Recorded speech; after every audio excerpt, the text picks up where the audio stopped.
Makanan apa aja sih yang wajib untuk ibu hamil usia 7 sampai 9 bulan ya, trimester terakhir, supaya anaknya cerdas, sehat, dan juga nggak stunting? Kita akan melihat nih ya gimana fase usia 7 sampai 9 bulan ya calon bayi kita ya, janin itu berkembang di dalam tubuh.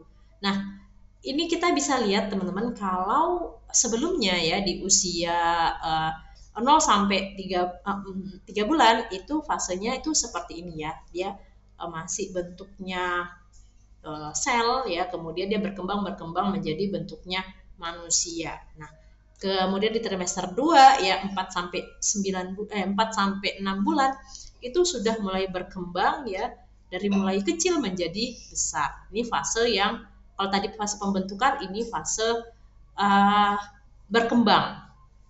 Hampir sama dengan sebelumnya untuk usia 7 sampai 9 bulan itu juga fase perkembangan juga ya.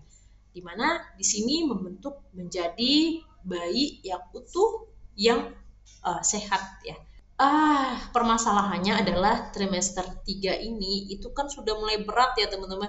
Aduh, berat banget ya. Tidur salah, kanan salah, kiri salah, tidur terlentang apalagi ya kan.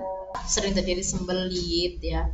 Terus kram kakinya. Pernah nggak kira-kira kakinya itu pas waktu tiba-tiba nggak bisa digerakin gitu ya, kaki kanan atau kaki kirinya kita itu kram ya. Jadi caranya adalah kita luruskan aja tuh kakinya, diluruskan, kakinya ditekuk ya. Nah, nanti dia pelan-pelan akan kembali lagi kramnya. Itu dia apa ya? Kalau dibilang itu kekurangan vitamin B12 ya, karena sering kram itu karena itu ya, kram. Nah, bengkak kan sering juga ya. Kaki kita kalau udah mulai 9 bulan ya, 8 bulan, 9 bulan itu ada yang bengkak kakinya, kaki, tangan itu ada yang bengkak ya. Ada juga yang kasusnya preeklamsi itu tekanan darahnya tinggi, teman-teman. Hanya pas hamil aja ya, mungkin dia makan terlalu banyak garam ya, atau mungkin stres, atau mungkin di dalam tubuhnya organnya, hormonnya mempengaruhi organ ya. Diabetes gestasional ini juga apa ya, kalau kita bilang gula darahnya naik waktu hamil aja ya. Jadi dia diabetes saat hamil aja ya. Mungkin dia terlalu banyak makan unsur karbohidrat, gula atau apa ya, yang nggak sesuai yang seharusnya, jadi menyebabkan dia diabetes gestasional. Fase yang paling berat ya kalau kita bilang ya, 0 sampai 3 bulan, 1 sampai 3 bulan itu berat juga ya, kayak mual-mual muntah, nggak nyaman karena sesuatu yang asing. Kemudian 4 sampai 6 itu udah mulai aman ya, aman, enak untuk tidur, aman. Kemudian 7 sampai 9 bulan itu udah mulai berat lagi ya. Berat lagi teman-teman itu apa? Jadi banyak permasalahan-permasalahan yang muncul ya di usia 7 sampai 9 bulan ini. Makanya kita juga harus memperhatikan kondisi kita ya sebagai ibu hamilnya dan juga bayinya ya, supaya si janin ini bisa mendapatkan nutrisi yang baik ya. Kalau kitanya baik, nutrisi bayi juga baik kayak gitu ya. Masalahnya ya itu tadi ya, butuh untuk perkembangan janin dan untuk kesehatannya ibu ya.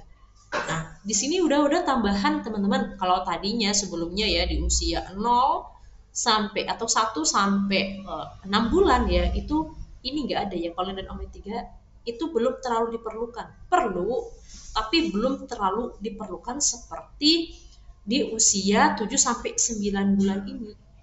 Ya. Sebelumnya cuma protein ya, karena dia berkembang nih berkembang kan menjadi lebih besar, itu butuh banyak protein. Asam folat ya, vitamin B3, B6, B12, zat besi, vitamin C itu untuk kitanya supaya nggak anemia ya, supaya kuat ya.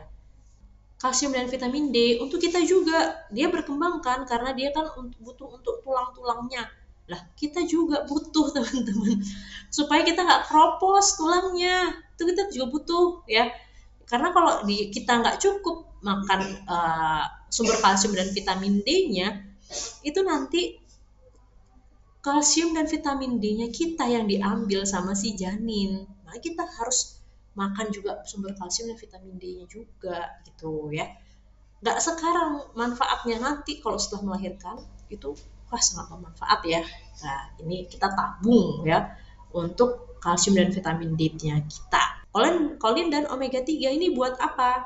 Ini untuk perkembangan otaknya. Karena kan di fase ini sudah berkembang ya menjadi besar. Dan terutama trimester terakhir ini ya 7, 8, 9 ini perkembangan otaknya itu luar biasa teman-teman. Nah, peran omega 3 dan kolin ini, omega 3 ini untuk supaya sel-selnya itu berkembangnya baik ya, omega 3 ini. Kolin ini untuk sel-sel sarafnya supaya dia menghubungkannya itu baik kayak gitu ya. Ya makanya jadi omega 3 kolin ini untuk kecerdasan, untuk otaknya ya. Kemudian cara makannya gimana ya? Nah, bentuknya itu cuman kayak gini aja loh. Cuman kayak gini aja itu sudah memenuhi untuk yang ini tadi. Ya, semua ini sudah dipenuhi, cuman makan kayak gini doang, teman-teman. Dikasih ini diganti dengan singkong juga bisa, diganti dengan apa? Ubi jalar bisa, dikasih sagu, jagung boleh.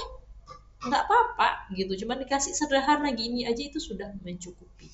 Nggak jangan membayangkan bahwa apa nih makan kayak ginian udah bisa mencukupi yang begini. Enggak, teman-teman, emang udah cukup gitu loh. Jangan membayangkan bahwa yang bisa punya anak cerdas itu orang-orang kaya yang bisa makan yang enak-enak, yang mahal-mahal. Orang miskin nggak bisa punya anak cerdas. Siapa bilang? Ya, cuma makannya sederhana gini doang. Ini ganti pisang, kasih pepaya, ya bisa teman-teman. Ya, cuman kayak gini doang itu sudah mencukupi. Itulah kelebihan yang Allah berikan ya untuk alam ini itu semua sudah tercukupi dengan adanya apa yang ada di alam ini ya. Itu sudah luar biasa lah.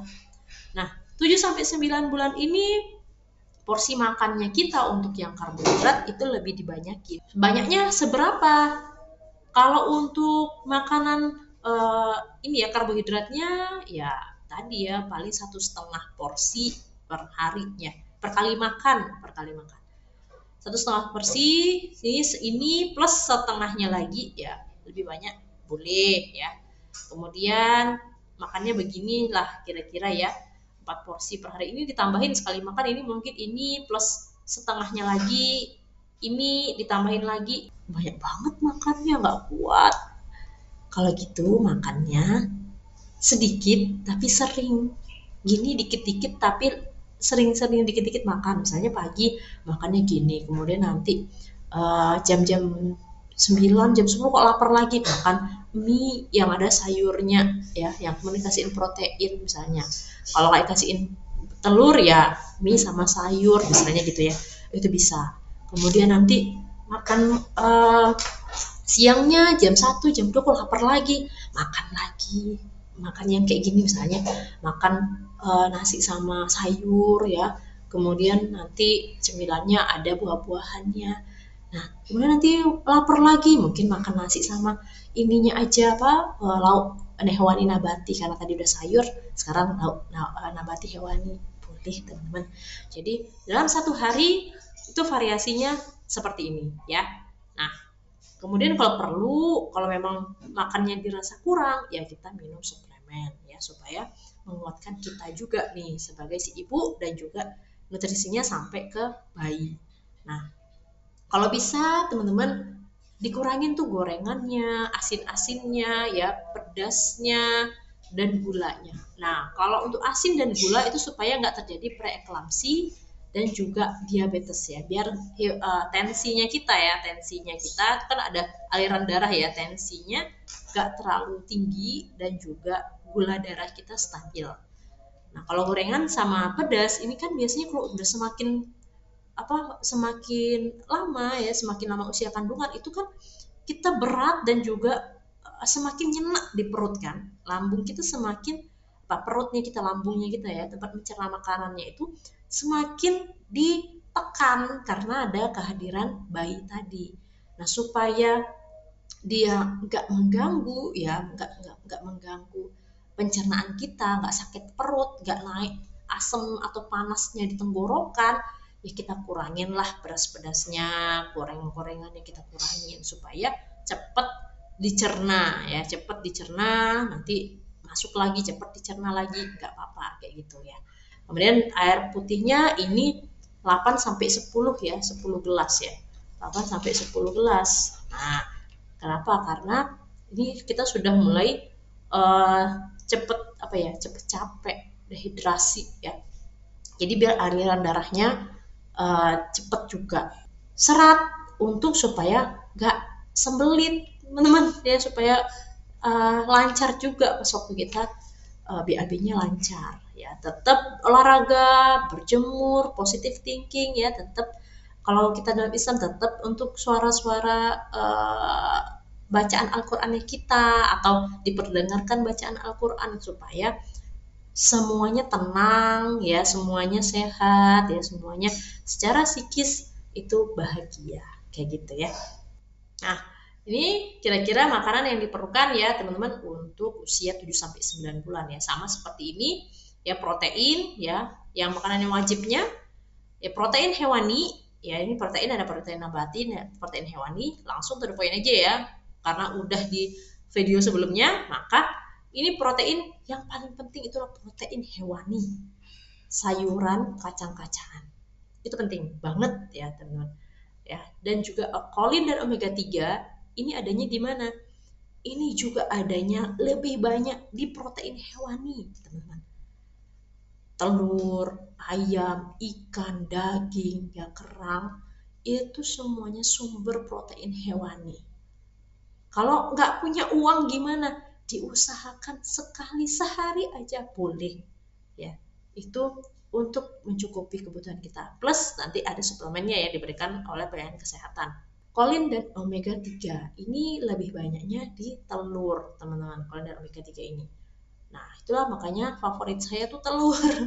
Karena telur itu mudah dicerna dan susu juga mudah dicerna gitu ya. Nah, terus itu aja ya, teman-teman. Mungkin nggak banyak-banyak ya, nggak ada kita mengkultuskan ya ini yang favorit, ini yang nggak favorit makanannya. Nggak, semua makanan itu memiliki kandungan yang luar biasa yang dikasih dengan Tuhan, yang sangat baik untuk ibu hamil. Oke, mudah-mudahan video ini bermanfaat ya. Kalau misalkan video ini bermanfaat untuk teman-teman, silahkan subscribe channel Miss Ahli Gizi, kemudian kalian bisa berikan like, share ke teman-teman kalian yang membutuhkan, dan mudah-mudahan kalian juga bisa mendapatkan update info ya mengenai seputar gizi, terutama untuk wanita ya, di channel ini. Oke, teman-teman, terima kasih ya atas perhatiannya. Sampai jumpa di video selanjutnya. Bye. Assalamualaikum warahmatullahi wabarakatuh.